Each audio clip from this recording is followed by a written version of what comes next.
is July 11th, 2013 here in Sarasota, Florida.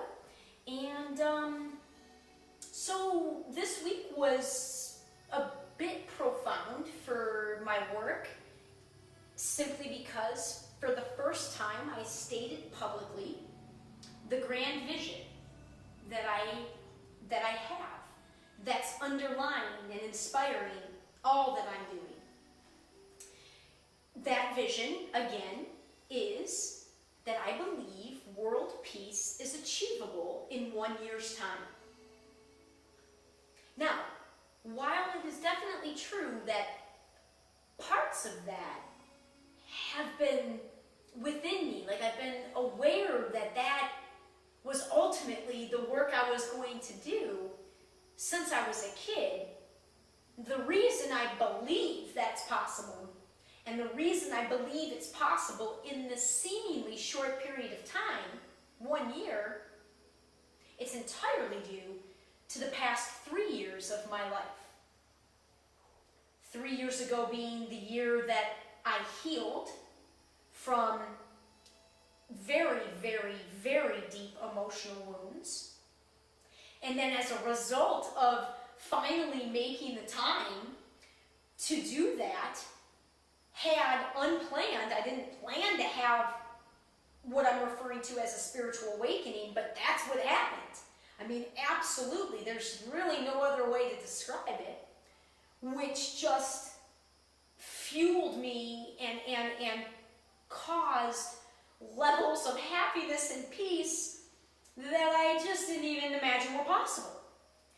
And then immediately coming off of that year, it was already known before that year started that I was moving to Seattle. A decision that was huge for me because it really was the first time that I was following for my life what I wanted and not what I felt others in my life wanted for me. Either other people or what I felt society said I should be doing.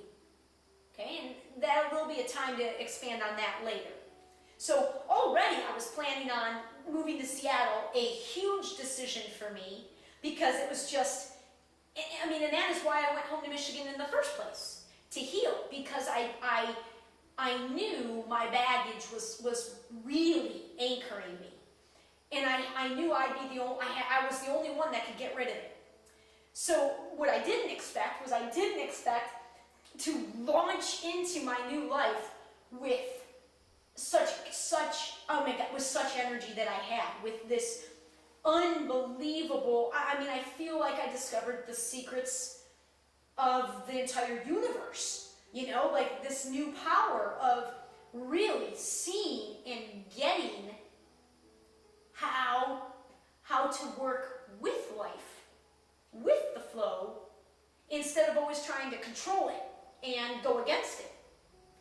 So souped up first year in Seattle, you know, fresh off of this spiritual awakening energy, and as such, had the most incredible year of my life, which of course many of you know included a year at Microsoft, where I met some of the greatest people I've met in my life, where I was around for 40 plus hours a week, other super, super heady, intellectual, high-achieving, doing people. And that's my personality. I don't fit into the way the mainstream world does that. But the way that I'm wired is very much like those who are in that world. Okay, if that makes sense. And that's the world I tried to fit into until I was 33 years old. And I didn't do a very good job. Like, I tried. I tried a lot, in a lot of different types of work. I really tried. But I just couldn't do it. And there will be plenty of stories about that as well. So, had the most incredible year at one of the most incredible places to work, I dare say. Like, really, truly. And then this past year, which has been unbelievable in and of itself, as I fully jumped in my own company, not only to get a little bit more solid in myself for the first time, and come into my adulthood and figure out who I am as a woman, I mean, all these brand new things, but also embarking on something that I knew. I knew it was big.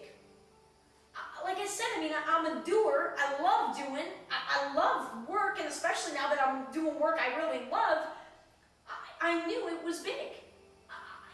As perceived, big meaning not better. Remember, no better. Unique, different, not better than or worse. I just knew that whatever it was that I was going to do here entrepreneurially was going to be big. Now, it took me almost a full year to be able to name it and to put a container, and it's still a pretty freaking big container, right? Like, world peace is still pretty vast. But I'm telling you, there's not a doubt in my mind that it's doable. What is, I'm trying to choose my words carefully here. From somebody who loves words, and for those that know me, they know I'm probably one of the most verbose people on the face of the earth. I can't explain with words so much of what this past 3 years has been. And because that's the time period that has certainly given me all the proof and validation I need within me to know that this vision is doable, by extension, it's been interesting to try to explain with words this absolute knowing that I have. But I recognize, and I'm beginning to just jump in to try to do that. And people will turn into whatever videos they tune into. This isn't one of the most fascinating parts about the secrets of the universe that I've learned is in fact the power of the present moment. You won't believe how much wasted energy we actually expend by trying to plan and control as much as we do. And it's so crazy to try to explain that because, again, so many of the people in my life still, sort of, kind of, are these high-achieving people, and all they really know, and myself included up until 33, and then I began to break away at 33, and then really at 35, was still trying to do that, the planning and controlling of everything. So it's certainly hard to tell a bunch of planners that, hey, listen, the secret is in the not planning. I'm telling you, the magic of life is way more efficient, way more powerful than any amount of planning you can try to do. But it's going to take a while before I can prove that, show that, and give a little bit more evidence towards that. But that's why, even as I lay out this vision of world peace, it's not going to be in some sort of step 1, step 2, like master plan. Nah. It's create as we go. But there are very general things that I know are key to begin with right off the bat. First and foremost, man, it's all about spreading as much positivity as possible. Bring your focus on, talk about, share. It's about spreading love. Plain and simple. Being happy, enjoying yourself, and spreading love. That right there is huge. And trying to provide, I mean, one of the reasons I'm the singing and the dancing and the drumming, I mean, set aside the fact that I've never had so much fun in exploring these parts of myself, these new parts. But what started it was this intuition that, man, if people are watching the news and watching Desperate Housewives and all this stuff, why not tune into something, you know, like it was basically to try to put something out there regularly that's just, it's just pure positive energy, man. And the dancing part is hoping that people get up. I mean, the real dream with that is that people begin to realize, you know, there is just a massive amount of power of healing in music. And I haven't even really begun to be able to explain what the rationale behind each tab on my website is, because there is one. Like I said, I started this before it appeared to be completed as a business purposely, because one, as I define it, I'm helping people as I go, and what, like that's like awesome. Why would I? It doesn't make sense to me to go hide away, you know, to hide away and not do anything publicly if I can be helping people. Why I developed this business, but it's also to help demonstrate to you the power of the not planning, because I'm telling you, that's where there's so many examples of how things have just automatically aligned without any planning at all, and it's pretty intense. And so much like I've been living my life the past 2 years, right? Because I didn't start the year of healing with this philosophy. Obviously, this all, the awakening happened throughout that first year. So for 2 years now, I've been more in the present than ever, and planned the least amount in my life that I've ever planned, which is saying a lot, because I tried to plan everything. So the world peace, I'm not going to have a step-by-step plan. This is very much we're going to go, and whoever's going to, it'll be defined as we go. But there are some very big themes, and one of them, I dare say the most powerful theme, or the most powerful manner in which this is going to be able to be done, is through women. It's through women. And I'm not going to go into the details. I'm just going to say for tonight, when I say I lost 10, 11 years of my life to my severe body image problem and my eating disorders. And my eating disorders I could never starve myself because I like food too much. And I hate throwing up, so I wasn't a bulimic. I was what somebody suggested to me, a therapist, exercise bulimic, for probably the better part of 7 or 8 years. And I've had body image issues since, it really started to get bad. Well, again, it was right when everything went downhill for me, my sophomore year. I really, really, really don't remember having issues with eating and with my body until it really began about sophomore year. And then it just got worse and worse and worse as every year passed. And interestingly, it got the worst in my 20s and in my early 30s. 11 years. 11 years. I mean, I couldn't go buy clothes. I couldn't look at myself in this mirror, my full self, until April. I mean, even like, I really, it's really a very life-limiting thing to have such hatred of your body. And there are millions of women out there. And yes, all women, I think, to some extent, feel these things.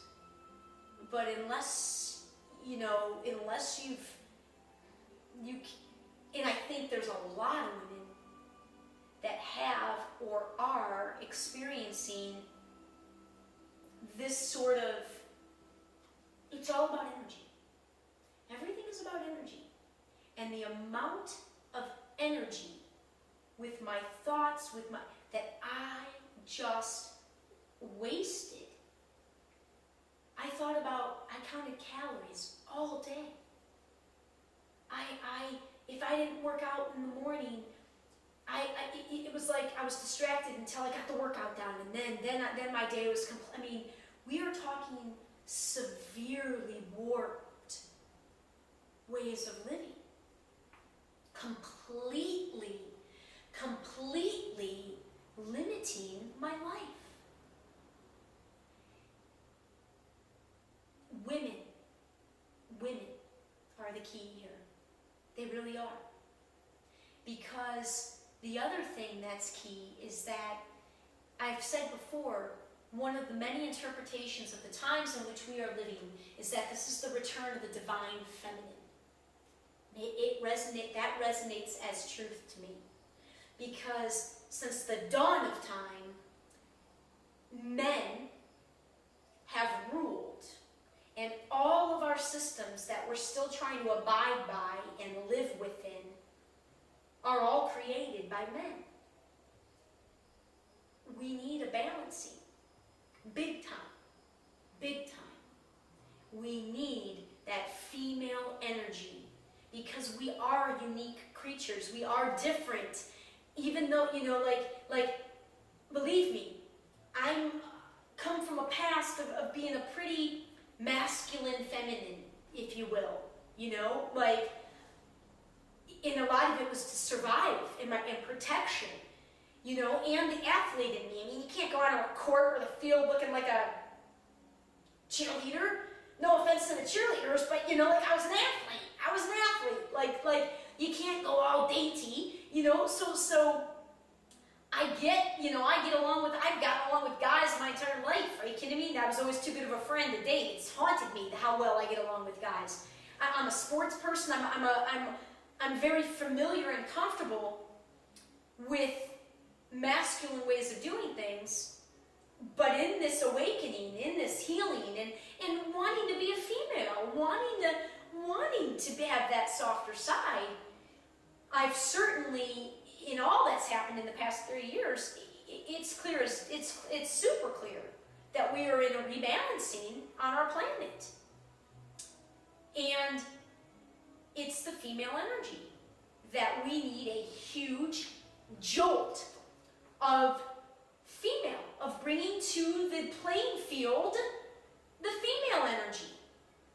And so I know, statistically speaking, one of my favorite new phrases, more women than men, just generally speaking, more women than men are going to be resonating with parts of, are going to be resonating with what I'm doing, what I'm talking about, the perspective with which I'm coming at this. More women, it's going to hit them.